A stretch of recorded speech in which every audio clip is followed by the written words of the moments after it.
Guys பள்ளக்காட்டிலேருந்து தர்மா பேசுகிறேன் guys.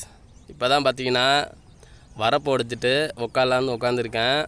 ஆனால் பாருங்கள் காய்ஸ், அந்த பக்கம் பாருங்கள், எங்கள் அப்பா வேலை செஞ்சிட்ருக்காரு. எப்படி இருந்தாலும் ஒரு 67 வயசு காய்ஸ்.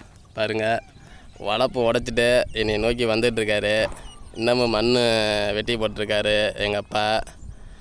ஏன்னா அந்த காலத்தில் வந்து சோளக்களி, கம்மங்களி, கேழ்வரகு இதெல்லாம் சாப்பிட்டு வளர்ந்த உடம்பு காய்ஸ். பாருங்கள் எவ்வளோ அழகாக வந்து வரப்புக்கு மண் வெட்டிகிட்ருக்காரு.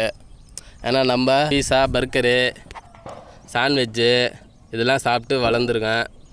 அதனால் நம்ம கொஞ்சம் வேலை செய்கிறது கொஞ்சம் டயர்டாக இருக்கேன். அவர்லாம் சோளக்களி, கம்மங்களி சாப்பிட்டு வளர்ந்த உடனே கிடைக்க மாட்டேங்குது காய்ஸ். பசங்களும் சாப்பிட மாட்டேங்கிறாங்க. மறக்காமல் வந்து நம்ம சேனலுக்கு வந்து சப்ஸ்கிரைப் பண்ணுங்கள், ஃபாலோ பண்ணுங்கள், கமெண்டில் என்னன்னு சொல்லுங்கள் காய்ஸ்.